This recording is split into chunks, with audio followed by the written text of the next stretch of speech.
everybody and welcome to the channel. In today's video, we have a fantastic presentation by our Director of Education, Alex Trenoweth, titled Jupiter and Saturn, the Keys to Success. For course information, please see the links below this video in the description and comment boxes. And lastly, if you wish to view our current class, workshop and webinar offerings, please visit KeplerCollege.org. And without further ado, let's get into the video. And on to today's fabulous presenter. Alex is a professional school teacher as well as an astrologer specializing in child development, particularly important life stage of adolescence. She's spoken at astrology conferences around the world, contributing to important astrological publications, and has won several major awards for her unique research based on her book, Growing Pains, The Astrology of Adolescence, published by the Wessex Astrologer. Her new book, Mirror, Mirror, Famous People and the Actors Who Portray Them, contains a foreword by the legendary Julia Parker. Alex is the Director of Education for Kepler College, and you can find Alex's website at alextrenoweth.co.uk. And who better to present today's topic and scum in than Alex? So I'm going to pass on the baton to you. Thank you. Thank you very much.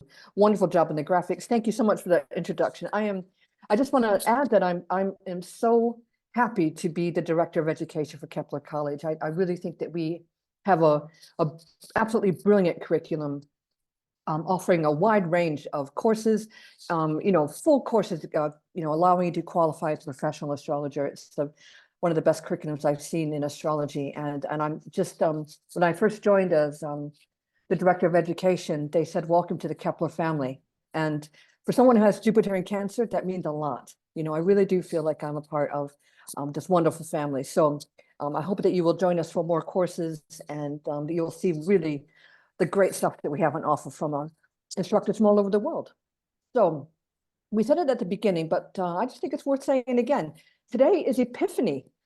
This is the day of when we celebrate the wise men. Now, the Bible doesn't specify 3 wise men, but we know that they were searching for a star. They were seekers of light. And here in Europe, I have been in church services where they have actually acknowledged that the wise men were astrologers. They called them the wise astrologers. So I think Epiphany is a wonderful holiday for us astrologers to get together and to talk about astrology in general, and just about that journey of searching for the light, of finding. Every religion searches for the light, and as astrologers, we are doing that as well. So I'm going to be talking about Jupiter cycles today, as well as a bit of Saturn. And I just want to make sure everybody has access to finding the Jupiter sign. It is often not the same as your sun sign. In astrology, in the newspapers, it's all free. We talk about sun signs. So you're going to have to do a little bit more, a deeper dive into astrology to follow what I'm going to be saying. So I'm going to give you a chance to go to astro.com if you don't know your Jupiter sign, to look it up. And then hopefully as we go along, we can talk a bit more about what it means and our Jupiter returns and our aspects to Jupiter as well. I'm currently talking to you from Denmark. I live in London, England, but I'm visiting my good friend Michael Bartlett, who has family roots over here in Denmark. So I spent New Year's Eve here.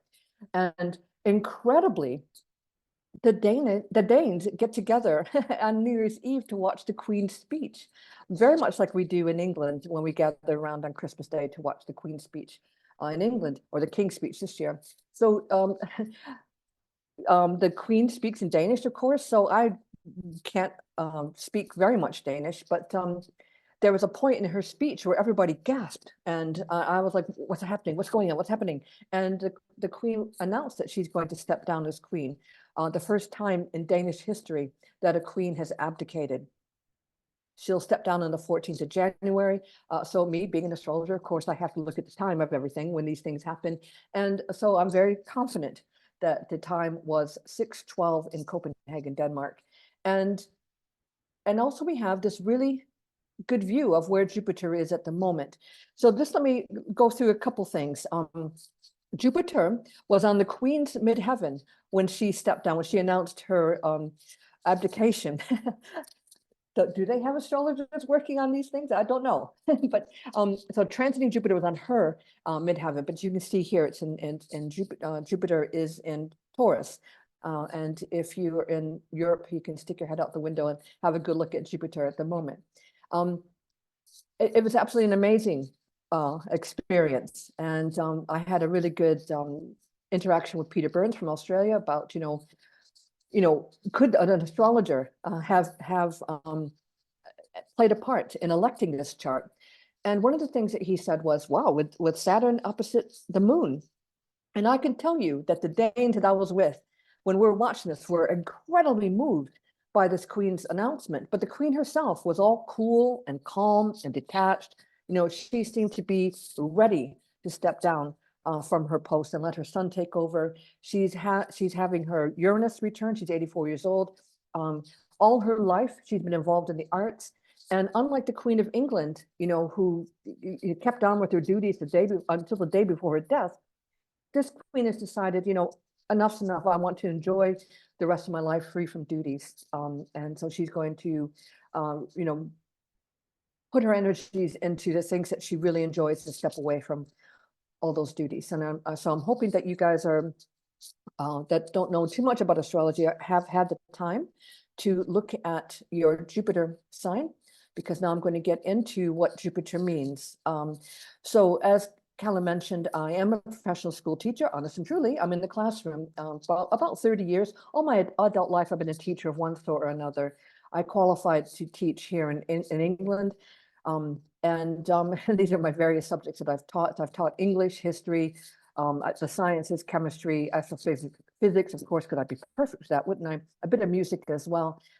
So I really have been in the classroom. I started off teaching secondary school, which here in England is from 11 years old all the way up to 18 years old.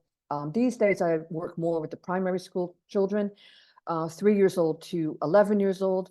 So I'm not only kind of a dinosaur in the classroom with a lot of experience, I've also have taught all the age groups from 3 years old all the way up to 18, which makes me a rarity as well.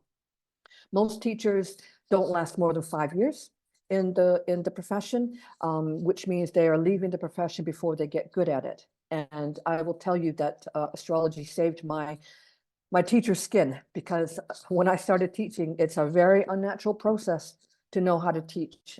It's not what you think it's going to be. You have to. It's a lot of pressure. You're being observed all the time. You're being criticized all the time. You have to have a really thick skin, on top of working with behavior, with difficult, sometimes difficult children, sometimes difficult parents. And there was a time in my teaching career very early on, I'd say within the first year, I thought I was making a big mistake. Even though I knew from the time I was 6 years old that I wanted to be a teacher, when I actually got the opportunity, I was like, oh my God, I don't think I can do it. And I often joke and say that I only became a teacher to pay for astrology classes, but that's not really true. I always knew I was going to be a teacher, and I will say hand on heart that I love my job. I am now of the age, second Saturn return approaching, that I'm going to have to think about retiring, and I'm really going to miss teaching when that happens. But we all have our age difficulties to deal with. Okay. So a lot of classrooms have a display which shows the children's date of birth. And this is really nice, because I can look in this classroom and say, wow, there's a lot of Libras in this classroom. But actually, sun signs aren't going to help you. And just to give you a really quick little story, when you get a registration, and it will have the child's date of birth. And I thought, oh, it's going to be a really great idea. This is my first year of teaching, to put the children into elements. So I had the fire signs in one row, the earth signs in the next, the air signs in the next, and then the water signs. I had them all grouped, and I thought this was really clever of me. But if you're a teacher and you're listening to this, don't do that. Because what happened, of course, was the fire signs took over. And the air signs, being as they are, were shouting over the heads of the earth signs, who were just kind of sitting there in silent shock.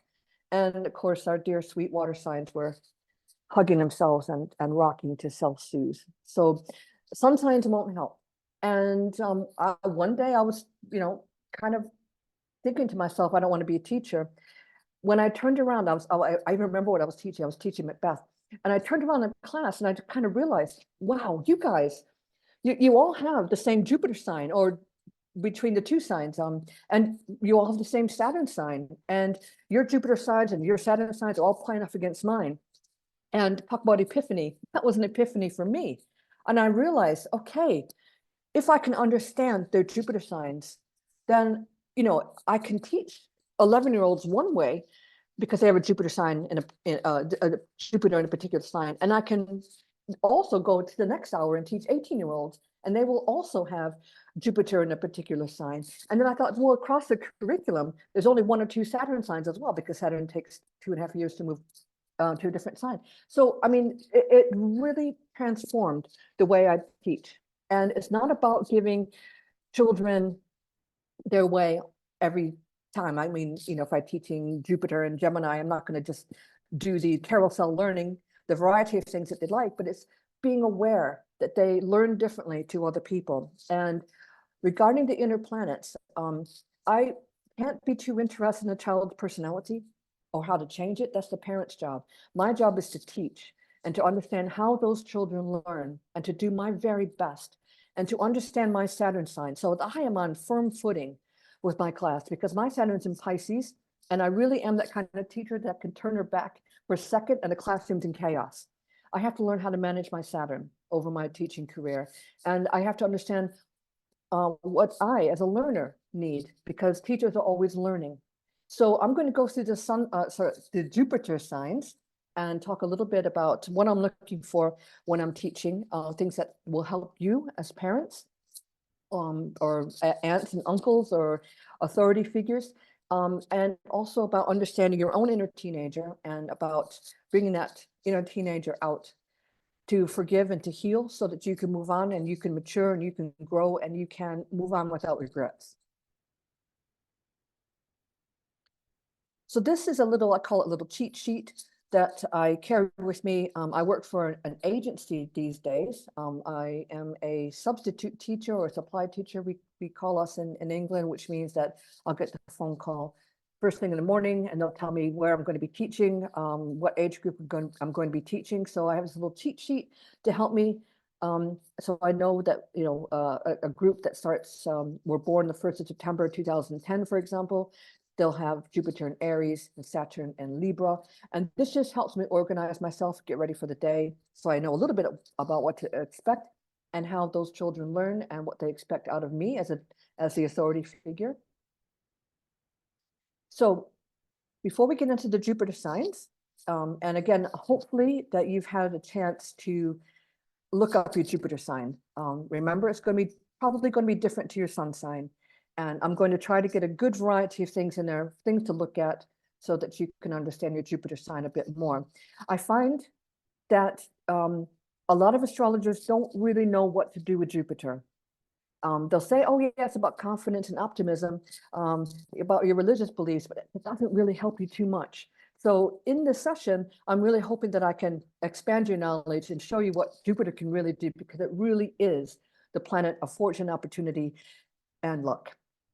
So Jupiter has many, many moons of going around it. It is our biggest planet in the solar system, a gas giant. And in astrology, it's to do with the way that we learn. And astrologers will often ask me, but Alex, isn't Mercury the planet of learning? And no, it's not. Mercury was a messenger god.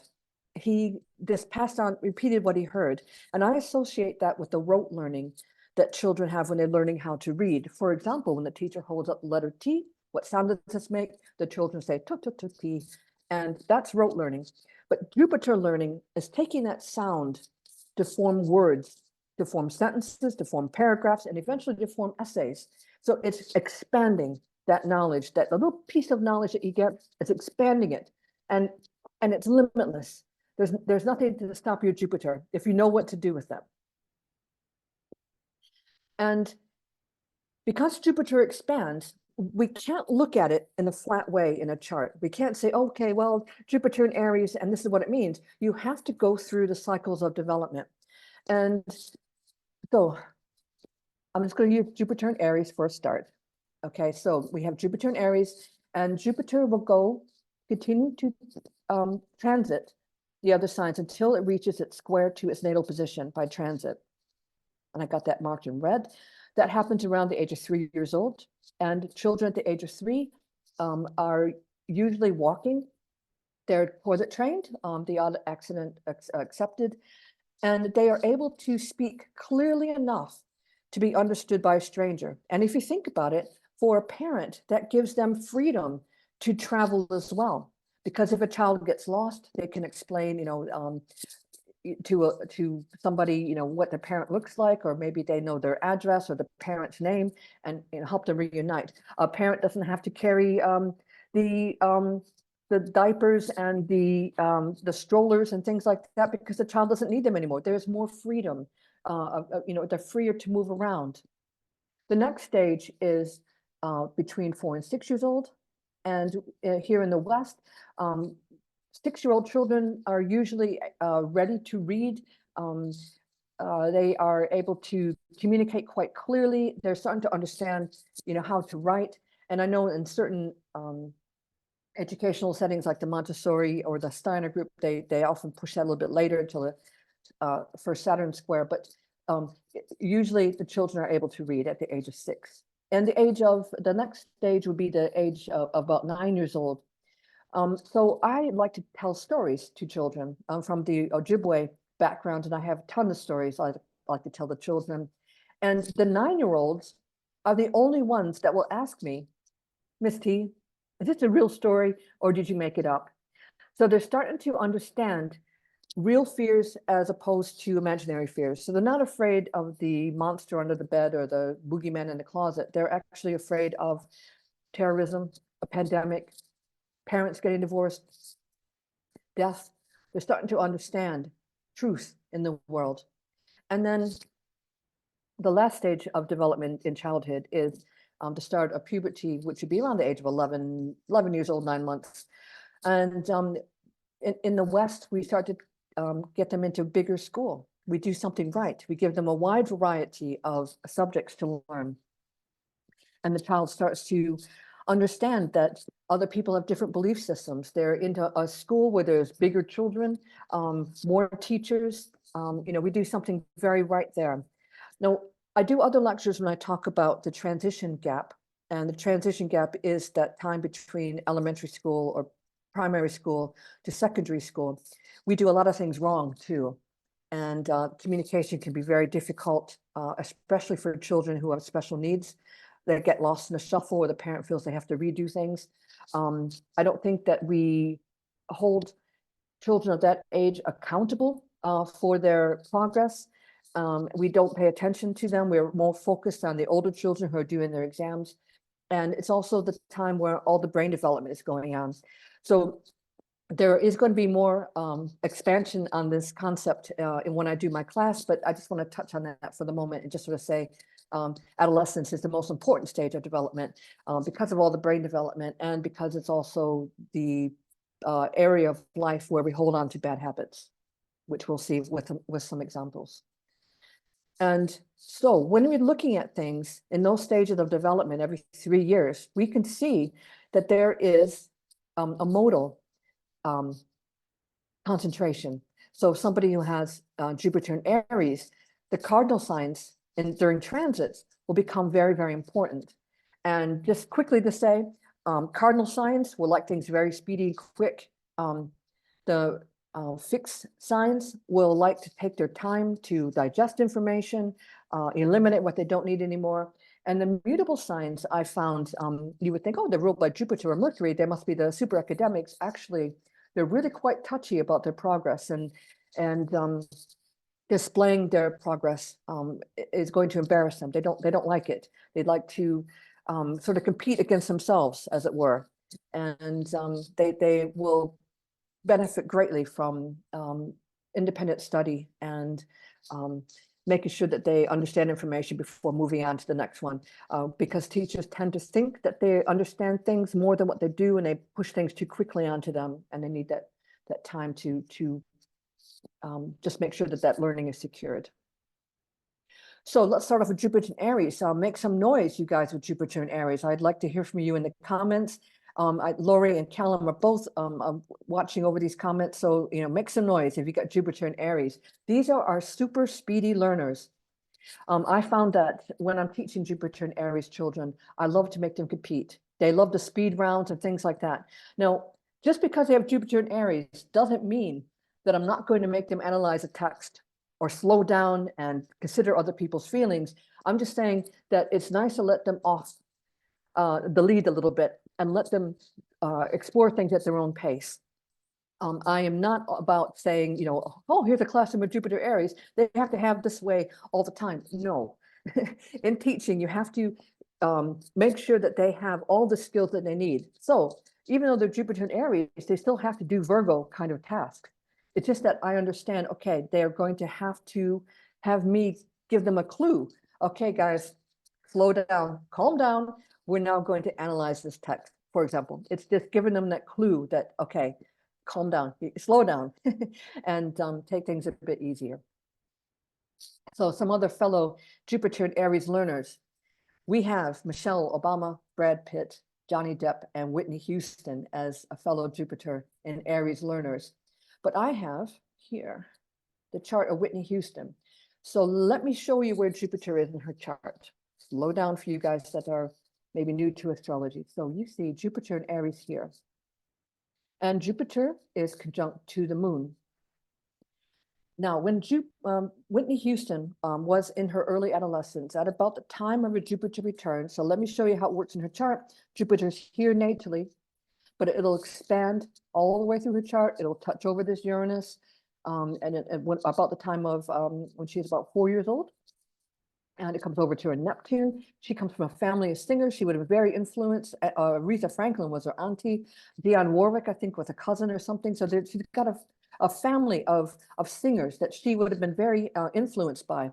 But by the time of her Jupiter return, when it comes all the way around to the, where it started, her first solo was "Oh, Guide Me, Thou Great Jehovah."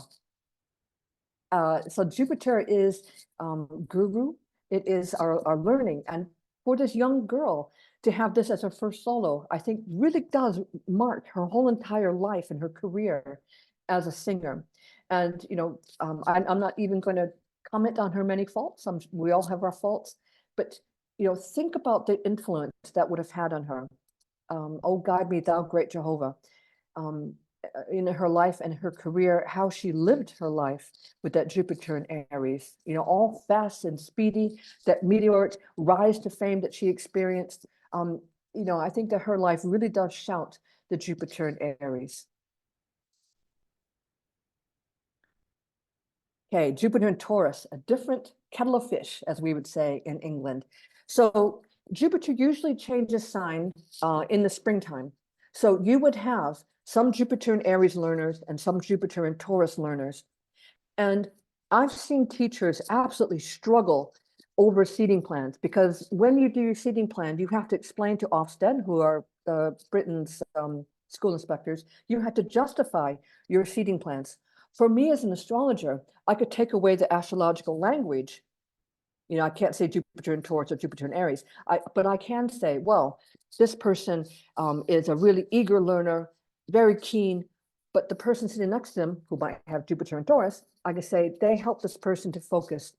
They help them to slow down, to absorb their information. And that is very much what Jupiter in Taurus learners do.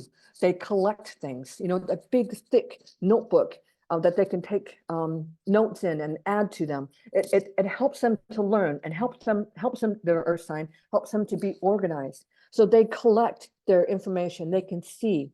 And also they need a little bit of extra time to absorb the information, let it digest, and eliminate what they don't need.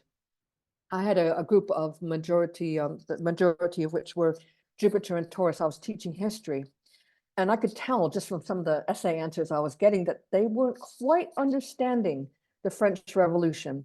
So I thought to myself, Jupiter and Taurus. What I'm going to do is I'm going to convert my classroom into a French cafe. So I got some checkered tablecloths. It didn't cost too much, right? Get them from the pound shop or whatever. And I got some bread from the canteen downstairs, freshly baked bread, and I put it on the table for them in their groups. And I got one kid, with parental permission, of course, eating the bar of chocolate in front of the whole class. Then they understood the difference between the aristocracy and the common man. So while they were happy to eat the bread, they also knew that somebody else, the king, was having that chocolate, and they understood the injustice and why the French Revolution took place. It gave them that opportunity to be a little bit experiential and to absorb all that information, and then they can understand. And that's the way that I think Jupiter and Taurus operates. Also, they seem to have an oral fixation. I was teaching them, and they all were thoughtfully chewing their pens. I thought, well, okay, well, I guess that's Jupiter Taurus too, eating their pens. So here's some examples: Vladimir Putin, John Lennon, Martin Luther King, and Keanu Reeves. Make some noise if you got Jupiter and Taurus, please. Let's hear you. Okay, and I got Keanu Reeves here. Now, he is also not just an actor, very down-to-earth actor. Everybody says lovely things about Keanu Reeves. What a great guy he is. You know, how wonderful. So here's his Jupiter here on Algol. Sorry, I can't help myself. Algol is at 26 degrees Taurus, and Algol follows me wherever I go. Sometimes I'm just randomly looking at my phone or whatever. Oh, I wonder where the moon is today. Oh, it'll be on Algol, because it's just that way with me. Algol follows me. So anyway, Jupiter in Taurus, 25 degrees. Now, at the age of 12, so again, we're talking about this Jupiter turn all the way around the zodiac. His mother had remarried, and the stepfather is very influential, a musician, and got him interested in playing the guitar. And Keanu Reeves very famously is a guitarist as well as a great actor. So the stepdad was a huge influence on his musical career. Okay. Jupiter and Gemini, let's hear it for our academics. Jupiter and Gemini, I found, could really split very quickly. They polarize so quickly between the children that are speedy, quick learners and those that are a little bit reluctant or don't want to be compared to others. And for example, because they're mimics, they might be memorizing a text. So when they're learning how to read, the teacher's like, oh, wow, they're really doing well in their reading. They're not realizing that they're mimicking what they've heard. So they'll take down more difficult text for the children to read, which of course they don't understand. So reading in silence becomes impossible. They got to talk about what they've learned. Also, I think with Jupiter and Gemini, there's this fear that God will ask him to write the big book review someday, and they're not going to be ready. There's this kind of reluctance or fear amongst the Jupiter and Gemini. They're not smart enough. But of course, they are really clever, and they do need to be pushed, just to be aware that that mimicry can often be a hindrance. So some famous Jupiter and Gemini people: we got Bjork, we have Grace Kelly, and Daniel Radcliffe, who had the ultimate Jupiter return. I can't wait to tell you about this. And Lori is going to put in the link to an article I've written about Harry Potter, so you can hear a bit more about that. So in the Harry Potter, so Daniel Radcliffe got involved with the Harry Potter franchise at his Jupiter return. And if you remember, the very first Harry Potter book, Harry was living amongst the Muggles, his aunt and his uncle, not aware that he was a special wizard of any sort. He was just stuck as the boy under the stairs. And then Hagrid comes in and he takes him to the Hogwarts school, where he realizes that he is actually something more than what he thought he was. And that is a perfect illustration of the Jupiter in Gemini, or just Jupiter in general. So we can see up here, here's his Jupiter in Gemini, and it's just the ultimate Jupiter return. And my article will explain to you why I think J.K. Rowling is an astrologer, with all the charts for each and every character and how it all fits in nicely. So if you want a little bit of reading material, there you go. You can go visit my website and get that article. It's also published on astro.com if you're interested. And there's the link, which I think Lori's going to copy and paste for you. And Jupiter in Cancer. Now, I have Jupiter in Cancer. And when I first became an astrologer, I looked at my Jupiter in the second house, and I thought to myself, as long as I work with children and families, I'm going to be fine. And so it is. I found Jupiter in Cancer, fellow Jupiter in Cancer learners. Let's hear from Jupiter in Cancer learners in the chat. I found them difficult to teach. And it could be just because I see myself reflected in those learners. But, you know, for us, it's all about making that emotional connection. I don't want to hear random facts. I want to hear about why it's important. I want to hear the history behind it. I want to hear the family connection. I want to know how this information you're teaching me is going to help me support my own family when I get my own family. I want to be able to support my fellow learners. I want to be able to sit next to my friend and help and read with them. I want to help the child with special needs. I'm not too, concerned about the academics. So for us Jupiter and Cancer learners, it's about the history. It's about learning to care and being given the opportunity and to care for them. And as I said, my own astrological practice, it's all about children and families, supporting parents to support their children. And while we're on that topic, by the way, if you are working with children one-to-one, you shouldn't be. You don't have those qualifications. I don't even do that. And I'm trained in child protection. So be very, very careful. And the course that I'm teaching talks about the ethics of working with children's charts and how to keep your practice safe if you choose to work with families, and making sure that you are not putting yourself in a vulnerable position where you could be accused of something that you don't want to be accused of. So please don't be working with children one-to-one. Always have a parent there. No, they're not going to disclose to you. You don't want them to disclose to you. You don't want them to tell you their secrets, because they could go to another teacher and say, well, I told this adult my secrets, and you're going to be in a whole lot of trouble. Don't do it. Always have the parents there with you, or a teacher there with you. Teachers, the schools, parents all have their own resources to deal with really unusual or quite frightening difficulties that some children have during adolescence. I'm talking about self-harming, anorexia, sex abuse, all sorts of things that can happen to a child that you're not qualified to deal with. So be very, very careful. But my course will tell you how to keep it ethical. All right, so here are some Jupiter and Cancer learners. Steve Jobs, Kurt Cobain, Bruce Willis, and Emmanuel Macron. So I probably slaughtered his name. Pardon my French accent. So Steve Jobs, let's have a look at Steve Jobs. Of course, he made the home computer for us, right? He's the guy that got it all going. Jupiter conjunct Uranus. How about that for bringing the computer to our homes, bringing our office into our own intimate spaces? So he had a lot of difficulties in school. You can imagine with Jupiter conjunct Uranus, he just wasn't going to do things the way his teachers wanted. He was suspended numerous times. At the age of 13, so just after that Jupiter return, when Jupiter is crossing over Uranus, he was given a job by Bill Hewlett, who of course is one of the big names in the computer industry. And as I say, the rest is history. He went on to great things. I'm talking to you on an Apple computer. I have next to me my iPhone. So he's had a big influence on me as well. So Jupiter and Cancer conjunct Uranus, bringing the computer to their homes. Jupiter and Leo. Let's hear it for our Jupiter and Leo friends. Hello. I know you want to be heard. I know you want me to recognize you. So put something in the chat, and we can see who you are, because I know you really want us to see who you are. So some fellow Jupiter and Leo people, we have Jim Morrison, to define Jim Morrison, Nicole Kidman, Pamela Anderson, and Bill Gates.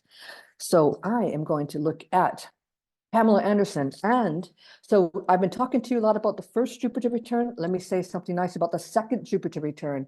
So Jupiter, here it is in Leo. It goes around once. When she's around 12 years old, it'll go around again when she's around 24 years old. And that's the year that she became CJ Parker in Baywatch. And that's kind of how we remember her, all that running on the beach. And we are looking at somebody who made a lot of her very, very great beauty. I kind of want to make a joke about having a Gemini rising, but I'll restrain about the twins and just move on to Jupiter and Virgo. The polisher, the one who really wants to take things slowly, to make things perfect. I found my Jupiter and Virgo students were my teacher's pets. All I had to do was give them a green pen and get them marking, and they loved it. But they can be really harsh, really critical. Fortunately, as we teach children by year group, they can be critical with each other. They can learn from each other, but that's how they learn, by taking a little problem and working it over and over again until it's perfect. They're like French polishers. Okay, some Jupiter and Virgo types. Let's hear from you if you got Jupiter and Virgo. Julia Roberts, Kim Kardashian, Mel Gibson, and Renee Zellweger. All Jupiter. And I got Tom Hanks here as an example. So Tom had his second Jupiter return as well. So just let me talk you through that again. Jupiter's here at 0 degrees Virgo. It goes around once, meets itself at adolescence, goes around twice. And he got his start in Mazes and Monsters, was his first television show. And he was so good, such a great actor, that the producer of that show was like, it's a shame he's not going to last very long on television. He's going to jump to the big screen. And so he did. And if you watch his performances, he is so precise in the way that he understands his character. Look at Forrest Gump, how he understood that character, how he, took that simple man and changed that into something really, really great, wonderful, and unique. That's a really good example of the Jupiter and Virgo honing in on the thing that that person does best and making it a big deal. And he's still active today as an actor. He's one of Hollywood's greatest actors. I'm sure you'll agree. Okay, so Jupiter and Libra, all focusing on relationships. I like to get Jupiter and Libra students arguing with each other. I like to say something really provocative and get them understanding someone else's point of view. Make them argue, make them work, because they'll just sit there and watch you if you don't get them on their feet and get them finding that inner passion. And so some examples, we got Mozart, Michael Jackson, Madonna, and Mother Teresa. How's that for a mix? I'm going to focus on Madonna because she's a Michigan girl. Hey, let's hear it from you Michigan people out there. Someone was on here from Port Huron. I was born in Port Huron, Michigan. So Madonna was born, the Detroit girl.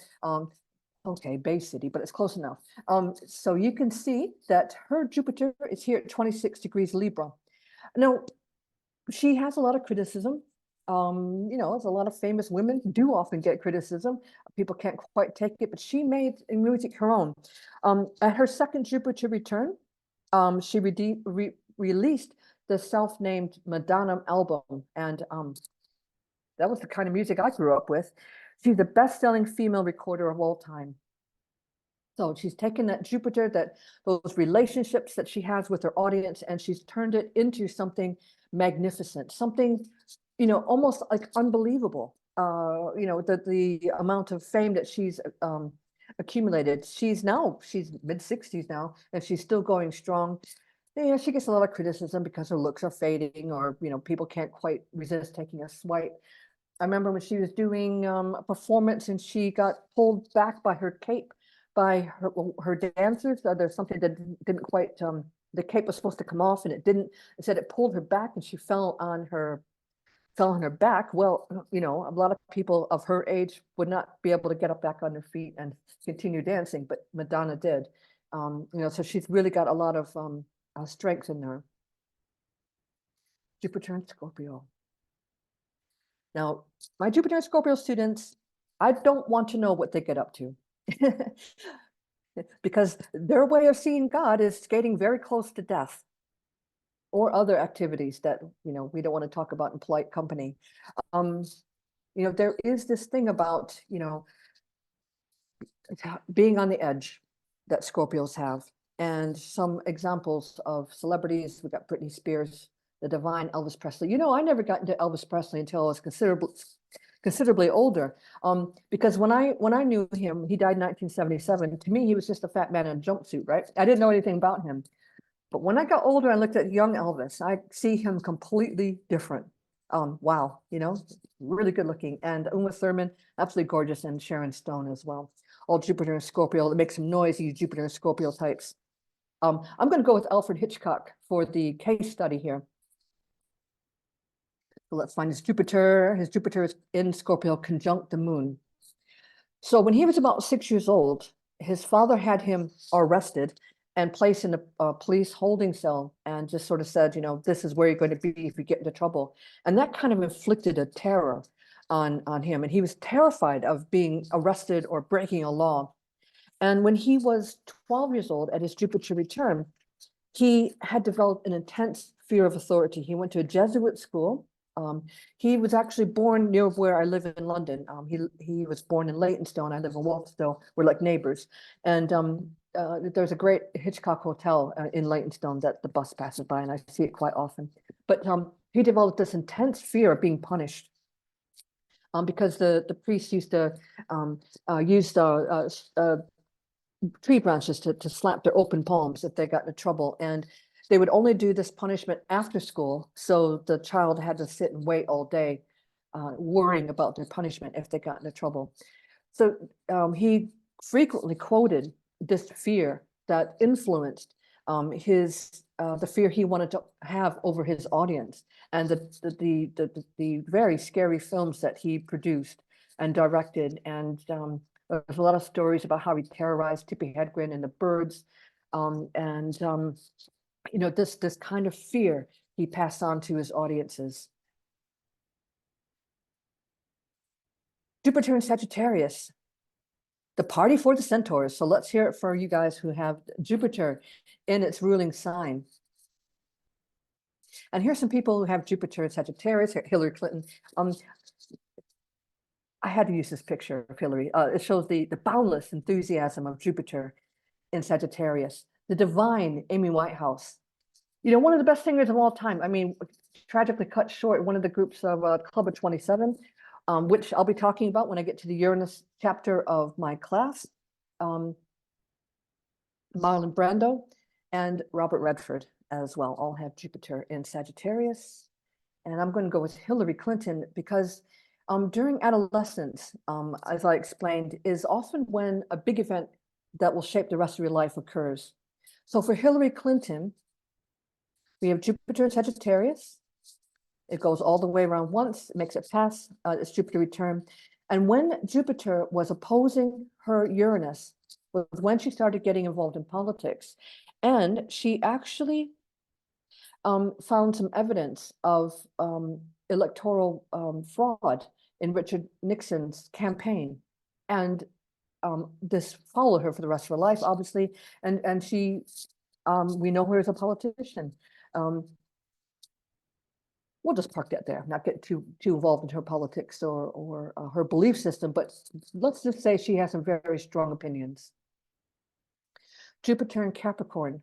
Let's hear it for you guys with Jupiter in Capricorn. Jupiter has its difficulty expressing itself in Capricorn. It's a Jupiter, sorry, it's a Saturn ruled sign. And I often say it's kind of like the credit card you get in January. So there's this caution about, you know, how you want to proceed with learning. With Jupiter and Capricorn, it doesn't mean that they're not clever. It just means that there's a little bit, their opinions are a little bit held back a bit. So some examples, we got Eminem, we got Charlie Chaplin, we got Jack Nicholson, and Katy Perry. That's our celebrity examples. But I'm going to go with Sigourney Weaver. What I like about Sigourney Weaver is that really she started becoming famous as a woman over the age of 40.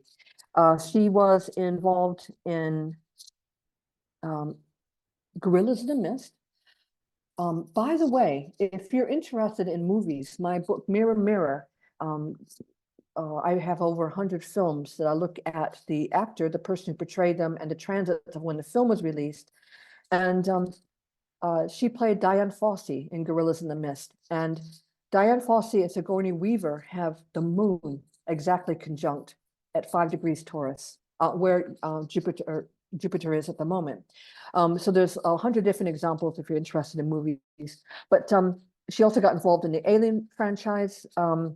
When transiting Jupiter was trine her natal Uranus. So it just seems kind of self-explanatory, really. And she is still active to this day, even though she's in her mid-70s. She's still doing great work. She did Avatar: The Way of Water in 2022, only this last year. And like I say, as an older actress, she's still getting parts. She's still working really hard. She still looks great. And she seems to have really found her way,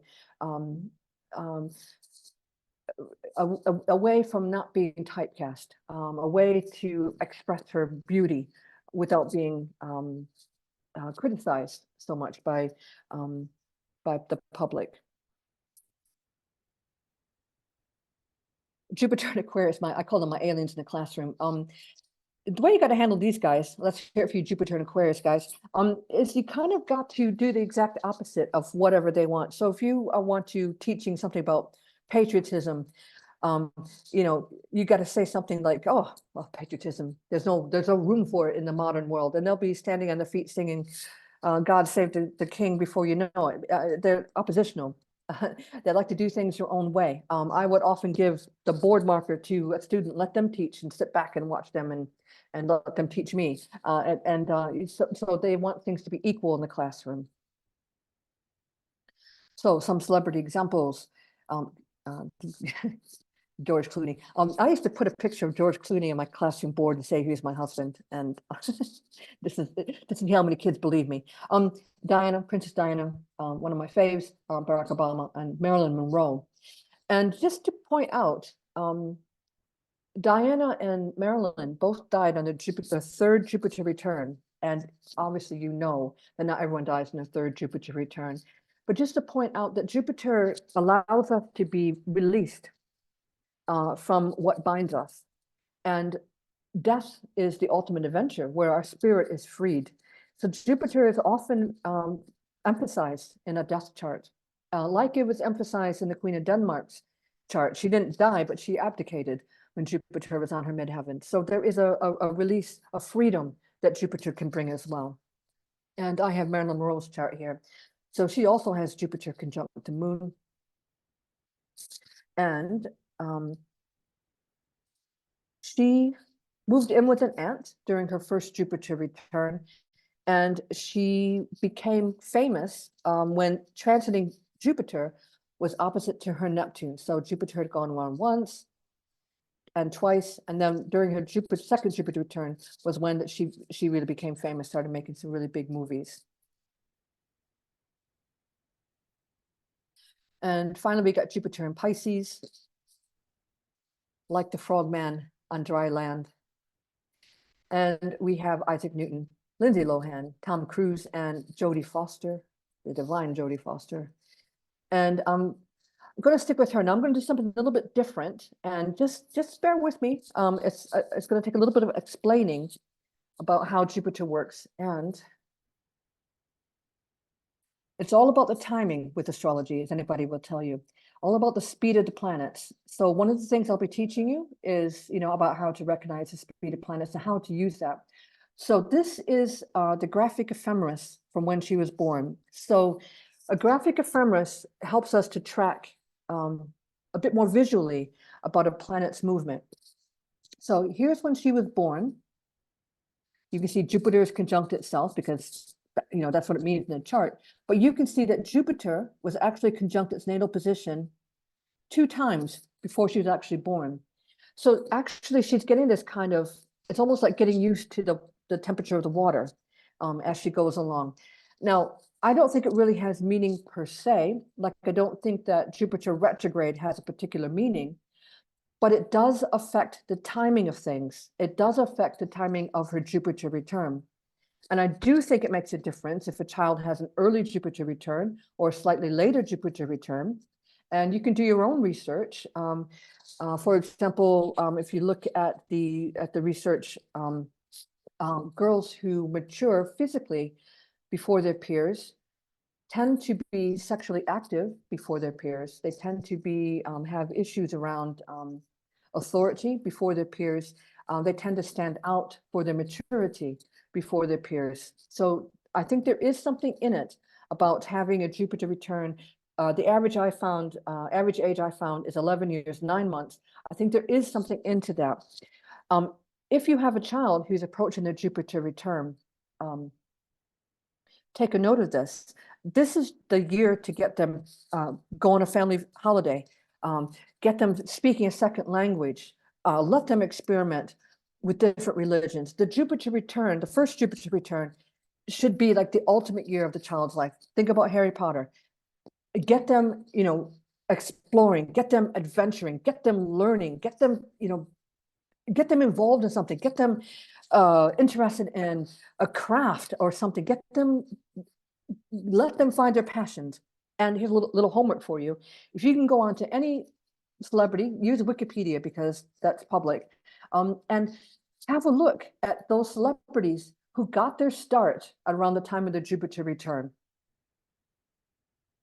You'll find it very interesting. Bob Dylan, for example, got given his guitar when he was 11 years old. It just goes on and on. I haven't found too many exceptions. Okay, so you Jupiter and Pisces people, let's hear from you about your experiences. And so that brings me to Saturn. Now, the title of this is Jupiter-Saturn cycles, but I want to just slow down a little bit. Alex, sorry to interrupt this fantastic presentation. So many comments coming through. How about Jupiter for the Leo folks we've got in the chat? Jupiter and Leo. I did Jupiter and Leo. I did. Oh, you did? Is that my mistake? It was Sorry. Pamela Anderson. No, I think what happened is that I don't think the learning style, maybe you talked about sorry. Okay, the learning style. Okay, those are our actors and actresses, but they have to know when to get off the stage. That's their big lesson. If I were mapping the curriculum for Jupiter and Leo students, I would really get like extra teachers focusing on drama and the performing arts. And I'd get them really used to being like center stage, but also teaching them, okay, you've had your moment, you've had the spotlight, now you got to share it.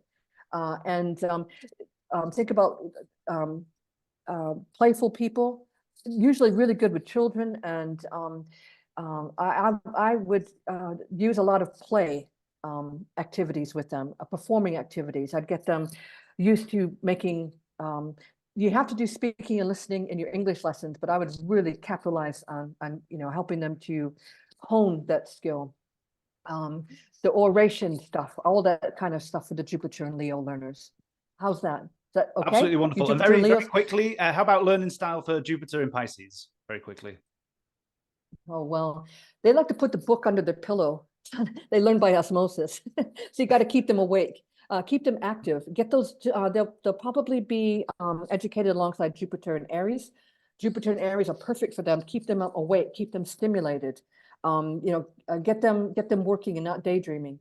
And there could be the other side too, where they're being educated with the Jupiter and Aquarius as well, who can be zany and keep the Jupiter and Pisces on their toes. Okay, I'm not surprised that Jupiter and Leo wanted more attention. I was going to say, we can't forget about Jupiter. They're going to let us know. Okay, I hope that's okay now. And I can always come back. This is stuff that I live with all the time. So, you're not going to throw me off by asking me questions. So please, it's fine. But I do want to talk about Saturn, and I want to just be sensitive around Saturn. We're going to talk about Saturn a lot in my class, but for this kind of presentation, I don't want to say things that might trigger somebody. So I want to be very general about Saturn and instead looking a little bit more at techniques. But generally speaking, Saturn, it takes 29.5 years to go all the way around the zodiac. Jupiter takes 12, Saturn takes 29.5 years. So Jupiter changes sign roughly every year. Saturn takes 2.5 years. So think about that in sibling spacing. Usually the guidebooks say 2.5, 3 years between siblings. But think about, where your children are in terms of their Jupiter and Saturn placements. Think about sibling rivalry and how these two planets can really wind each other up. Especially during the lockdown. I spent a lot of time explaining to parents, how learning works, because they were thinking that they had to lecture a child for an hour, and that's what a lesson is. It's not. What teachers do is we teach them a little bit of something, give them an activity around it, come back and check on it, give them something else. And I know lockdown was terribly difficult for parents, and couldn't wait for schools to open up. And my experience as a teacher during lockdown, well, I should say coming back from lockdown, is we can really see the learning gaps.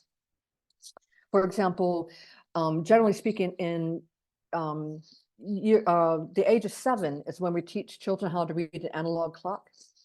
So we have a lot of 11-year-olds who don't know how to read an analog clock. And then it makes you question, well, do they really need to know how to read an analog clock? I got into a discussion with somebody who was saying, well, we don't teach them handwriting anymore. And I got to say, we should teach them touch typing. because that's what they're going to use. I mean, I don't want to see the end of handwriting, but you know, handwriting is something that they could do at home. Also, calligraphy is a great subject, you know, for children who need to develop their fine motor skills. So there's lots of things that parents can do to support their child's education. At-home activities. In schools, a lot of schools that I've been to, they do like a family learning project. They give the whole family like a homework project, making volcanoes, for example, or I don't know, the Greeks, you know, a broad topic that each family member can contribute to. So there's all kinds of things that that can be done to support a child's education. Most school curriculums are published, and if you're a parent and you have a child who's struggling, I would suggest, you know, just reading that document and reinforcing what the school is teaching. For home learners, I know there's a lot more home learners than there used to be.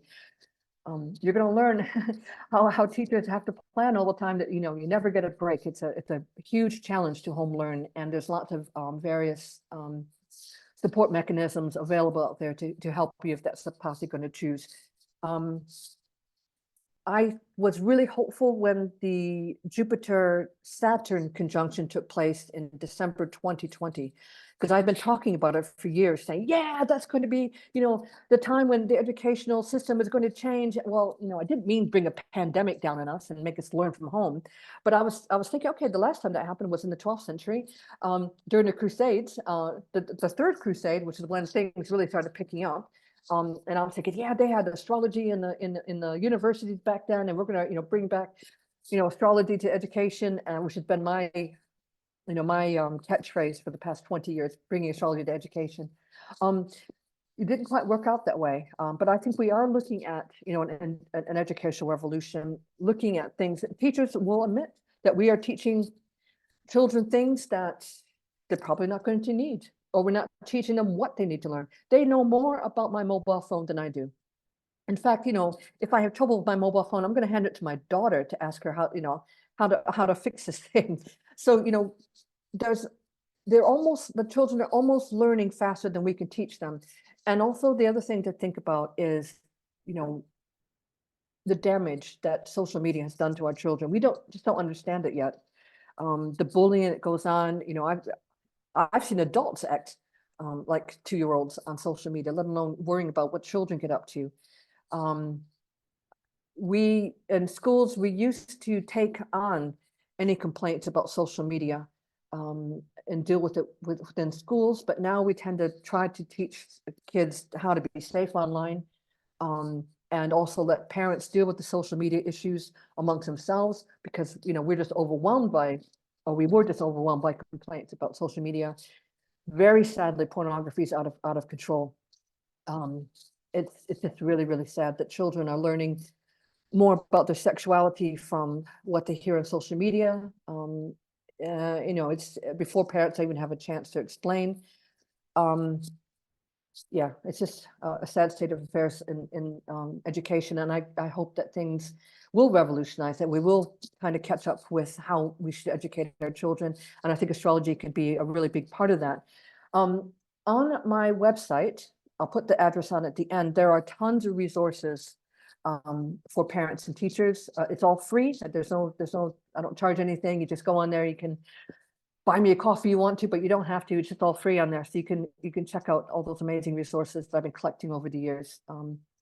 One of the things that's up there is questions that children have about astrology. And I published this in the ESAR journal, but you'd be surprised at how tuned in children are into astrology. They're asking some really sensible questions. They're not just about the sun signs. They're really getting into, you know, the transits and synastry and mundane topics. So that's on my website. But back to Saturn. So whereas Jupiter expands exponentially in the human experience, we will have the significant Jupiter phases before we have our Saturn that comes in. So Jupiter expands it, makes a big mess. Saturn comes in and pulls it all together. So Jupiter's every 3 years for the important stages. Saturn's every 7 years. So they will have at 3, their Jupiter square, 6, their Jupiter opposition. Then they'll have the first Saturn square at the age of 7. And in England, we even marked these stages with what we call key stages of learning. So at the age of 7, they move from key stage 1 to key stage 2. At the age of around 14, they move to a different stage. So it's all like marked in there. It's very interesting to see how astrology isn't quite there, but yet we're seem to be following an astrological system accidentally, or not accidentally in my case, but I mean, just in general, the whole entire system. So Saturn hones, it practices, it becomes something tighter, something more precise with practice.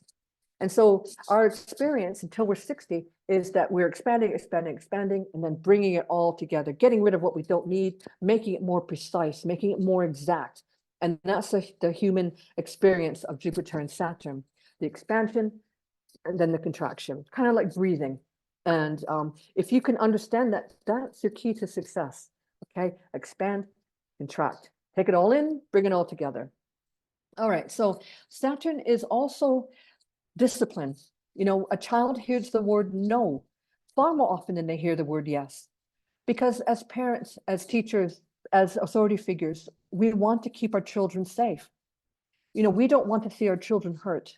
We don't want to see our children do the same things that we did wrong. We want something better for them.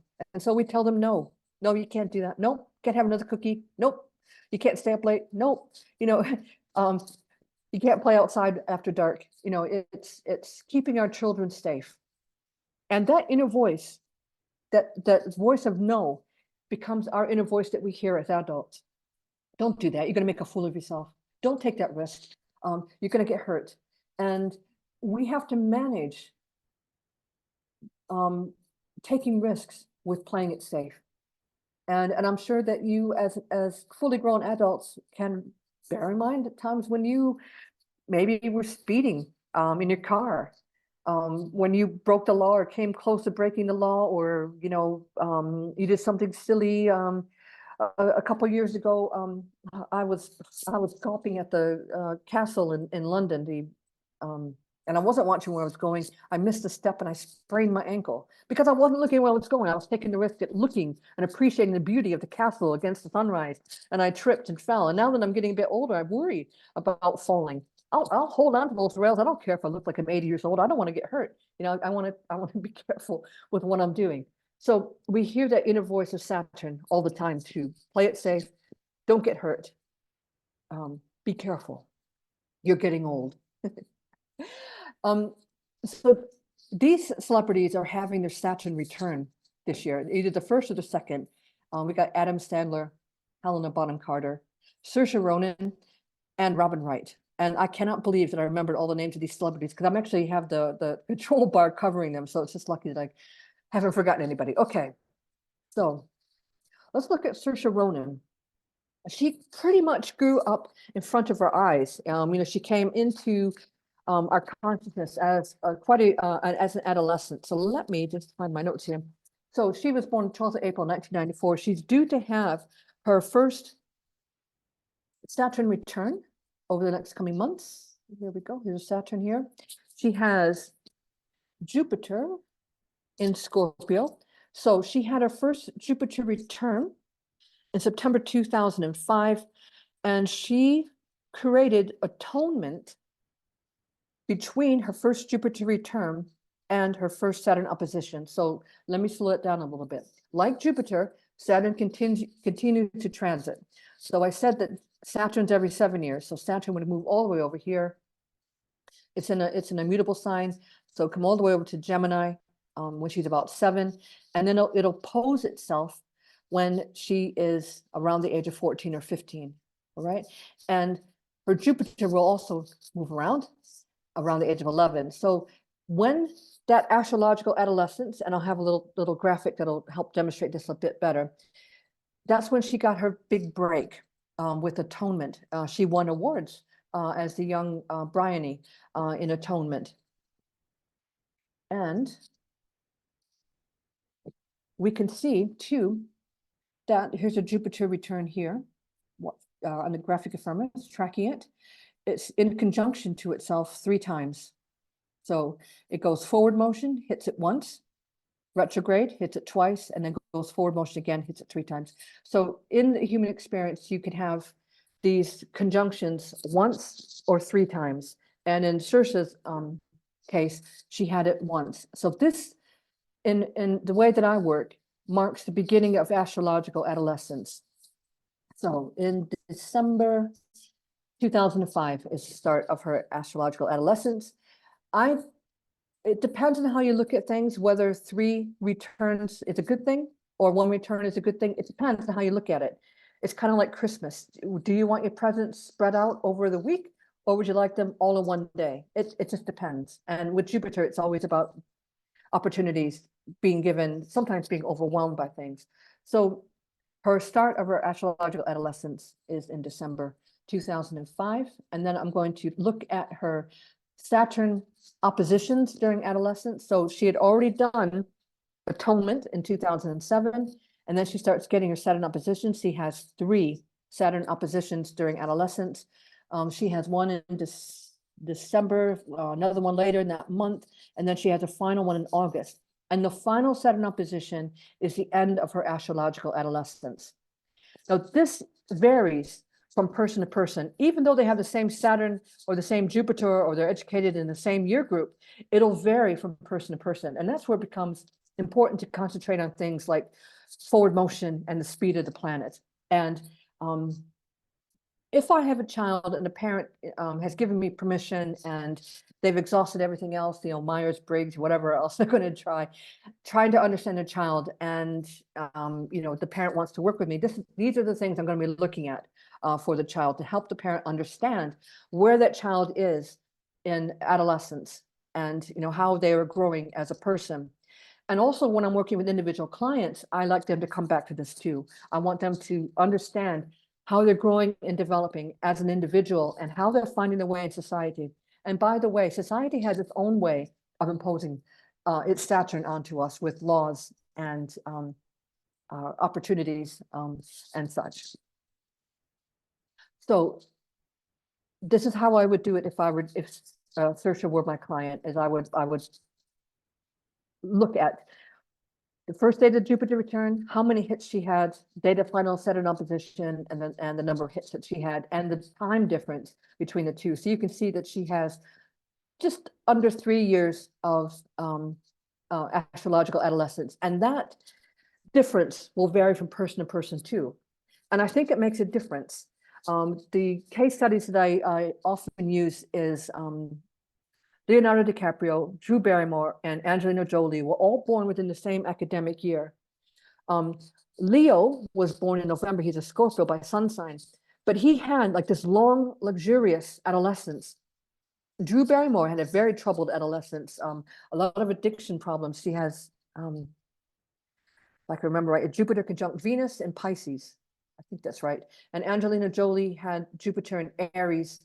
But of the 3 of them, although Angelina's the youngest, she actually had the shortest astrological adolescence. So she, although chronological age-wise, she's the youngest, she's actually the most mature looking at it astrologically.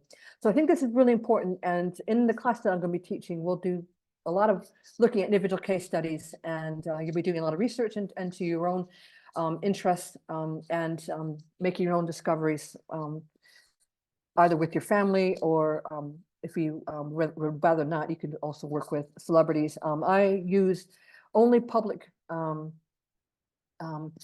information that's available publicly. I don't encourage people to make psychological assessments using astrology.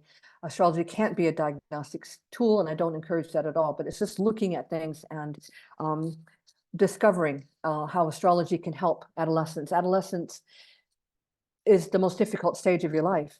And I think it's incorrect to just be like, oh, well, they'll grow out of it. They don't need us. They need us.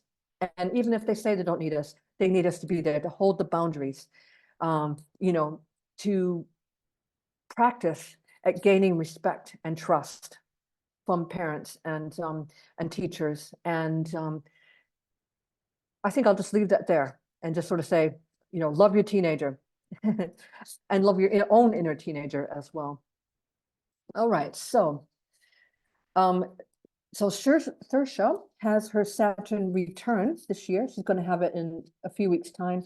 She's only going to have one single Saturn return. Now, people say to me, oh, kids always complain about exams, and parents talk about, oh, the exam pressure. And I hate to break it to them, but you're going to be examined all your life. Whether it's the dentist, the doctor, the bank manager, or whatever, exams are a part of your life. And the Saturn return, if you understand your Saturn return can be a time of joy and accomplishment and achievement and feeling that you've done a job well done. And you can feel good about your Saturn return. If you don't understand your Saturn, it might be, I don't know, that you get into a fight and lose your teeth, or you get divorced or whatever. I'm just saying that Saturn wants to be worked. So understanding Saturn, making it work, honing those skills is going to make sure that you have a successful Saturn return, especially the first time around. Now, being an astrologer, you know that we're time travelers, right? We can go as far ahead as we want, and I can go all the way up to Saoirse's second Saturn return. But first of all, I'm going to stop at, so here's your Saturn return. So with the second Saturn return, whereas before we always have Jupiter first, with the second Saturn return, usually we have Saturn first. So we have Jupiter all throughout our lives. We get to be our second Saturn return. We have Saturn first. And it is the age of wisdom. And the Jyotish astrology celebrate this with a special puja. The name escapes me at the moment, but it's celebrated. Second Saturn return is the age of wisdom, where we can feel really good about being older and wiser, even though we might have a bad back or whatever. We have accomplished, we have done a lot. Our children are grown. Our family is expanding to grandchildren or nieces and nephews or whatever. And we can have this time to celebrate getting older. Of course, society doesn't want us to celebrate getting older, but we can celebrate getting older and getting wiser. All right, so Saoirse has her second Saturn return, only one hit. This is important. And it's kind of like a second adolescence. Then we can look at the Jupiter, which is here only a few months later. And she only has one hit of each. Now, I've looked ahead to my second Saturn return, which is coming up closer than I want to admit, but it's coming up. I have 3 of each. So, have a look at yours. Your second Saturn return, do you have 3 hits? And your Jupiter return, which will come next, will you have 1 or 3? It's going to be really interesting to understand yourself and what's coming up in your second Saturn return, your age of wisdom. So this is maybe a screen grab moment where you can see the cycles of development, particularly if you're a parent or a teacher or your authority figure to somebody. I got all the ages here, 3, 6, 7, 9, 12, and what's going on. I'll talk a lot more in my class about the Jupiter-Uranus sextile, which happens during adolescence. That's the age of the big rebellion. And how we can manage that within our adolescence and set clear boundaries for our young teenagers as they want to grow up and be away from their parents. And yeah, okay. So in my class, this is basically the outline of my class, working ethically with children's charts, looking at safeguarding. Not only am I a teacher, but I'm also trained in safeguarding. These are international child protection laws. Overview of the astrological cycles of development. So we're going to speak securing that learning, the role of Jupiter and Saturn more in depth, the direction of Jupiter and Saturn, examining case studies of how Jupiter and Saturn directions can affect timing of key stages, Uranus in the stage of the development, looking at lunar phases and the behavior of children, and then finally putting it all together. And my class starts on the 20th of January. I'm always so excited to teach this class. It is an intermediate class. You do need to know a little bit about astrology in order to access the learning. And I think Lori's going to put the link in. Today is the last day of the early bird. So if you want to get in there and get the early bird discount, you can get in there now. And here is, if you enroll in the class, you get a free copy of my book, The Wolfie Feed. Understanding Saturn, which is unpublished and unedited, but it's got a lot of good stuff in it. Growing Pains is my book on the astrology of adolescence. I was talking about Mirror Mirror, looking at famous people and the actors who portrayed them. I have written the Solar Writer Adolescent Astrology Report, which you can get from their website. And my key phrase is bringing astrology to education. And as Callum told you when we first started, I'm the Director of Education for KeplerCollege, and we got some really good stuff. So please do, when this is on YouTube, please do like the video, please subscribe to our channels, get involved. We do a lot of great things, so many great things that if you are just getting the astrology bug, we got avenues that you can take that will take you further. So Happy New Year, happy Epiphany, much love to all of you, happy parenting, and don't forget to love that inner teenager. Thank you. Absolutely wonderful. We've got so many hearts and claps, everything coming in. Absolutely wonderful presentation. Thank you so much, Alex. Absolutely marvelous. Thank you. Do you have some time for a few questions that we've got coming in? Bring it on. Wonderful, wonderful. Let's pop up the Q&A.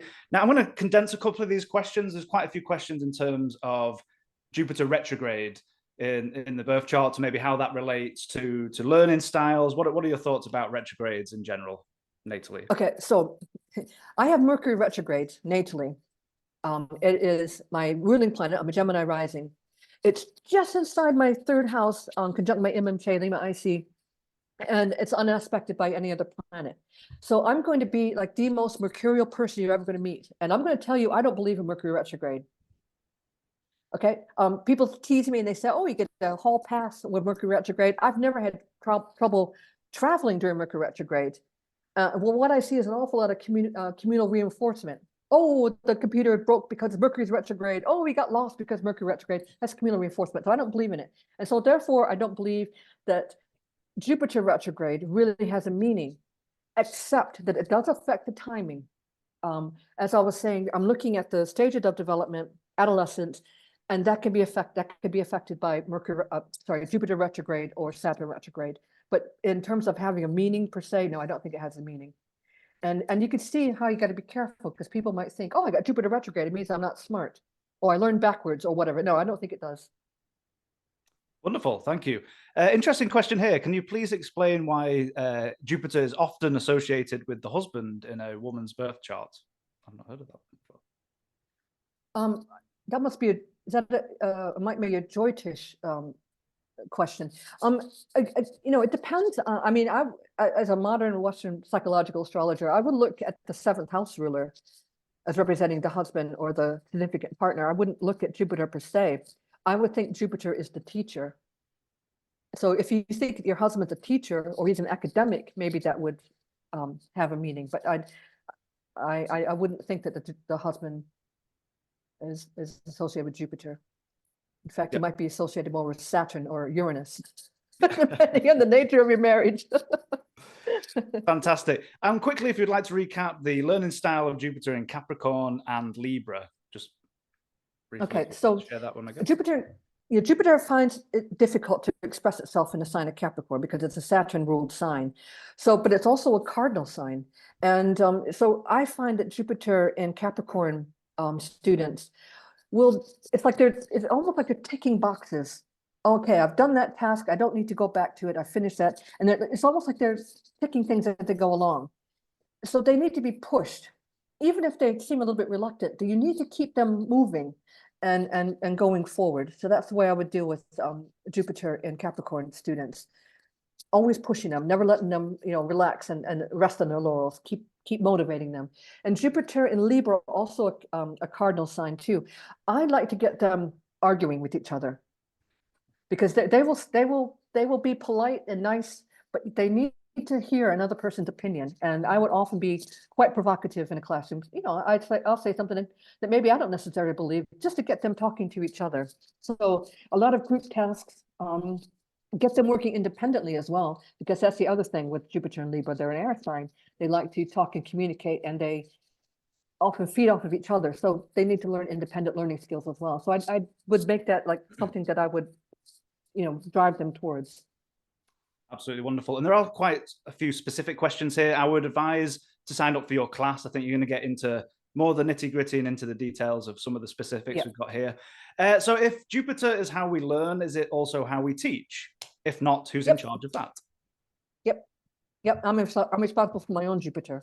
My Jupiter's in Cancer, as I said, and I am totally aware of, my teaching style. I am passionate about my students. I'm going to stop short of saying I love them, but they are like my family. My classroom is my family, and I have all the creature comforts you can imagine in my classroom.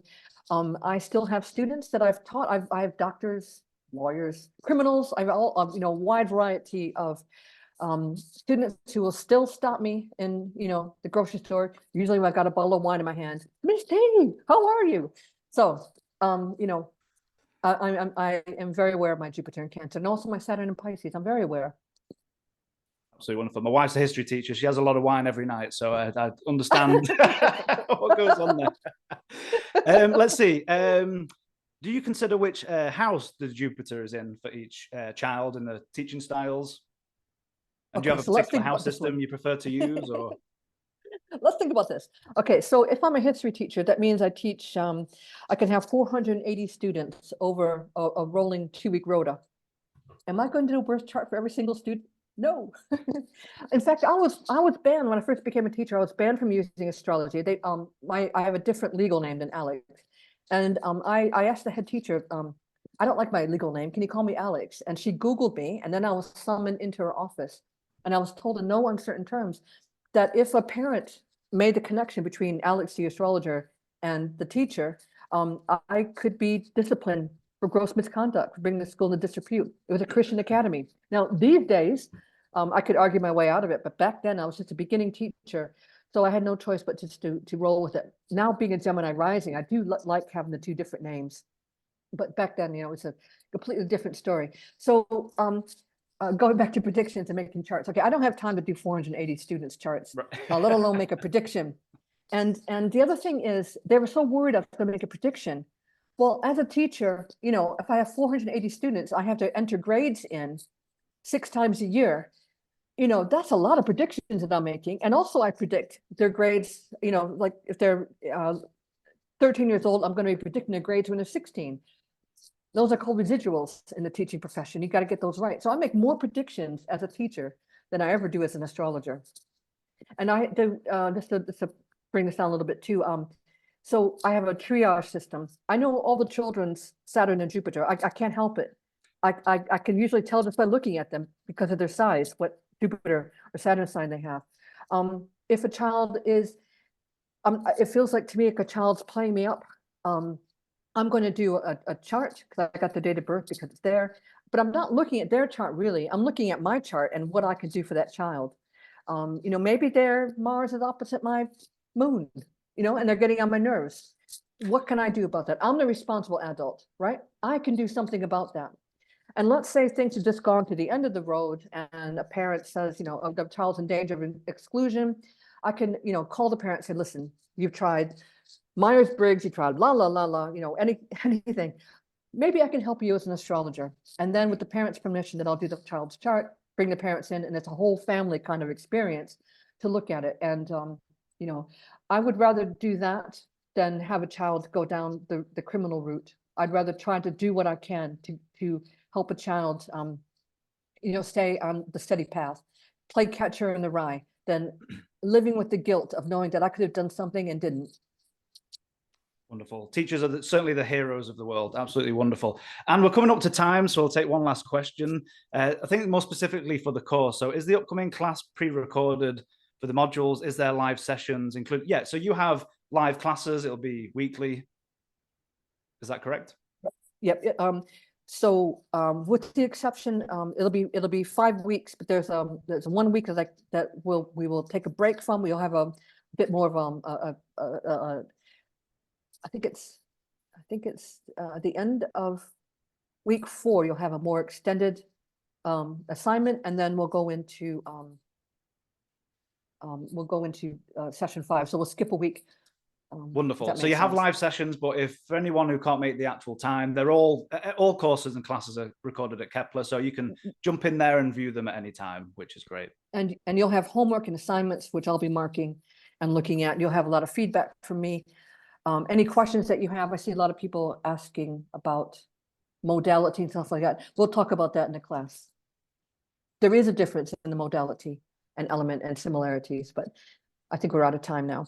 Absolutely. That's one of the advantages of KeplerCollege is you're not just sitting there watching something, you're getting feedback, you're doing assignments, and it's that constant interaction, which is absolutely wonderful. You'll be contributing to class discussions. There'll be a forum that will be going on. There'll be quizzes. There'll be all sorts of things, you know, because it's not like I'll be teaching a specific year group. I'll be teaching all the Jupiter signs in the class. So there'll be lots of examples and things. Absolutely wonderful. Well, Alex, again, thank you so much for such a brilliant presentation. Thank you all for joining in all around the world, all at different times. Thank you so much. We'll work on this video and we'll get it up in the next few days, probably Monday or Tuesday, probably around noon Eastern time. So check in on our YouTube channel, and then you can always freeze the frames and then take the screenshots, all those kind of things, and come and join us there. So thank you all so much for joining us today. And Alex, again, absolutely brilliant. Thank you. Thank you. Thank you. Goodbye, everyone.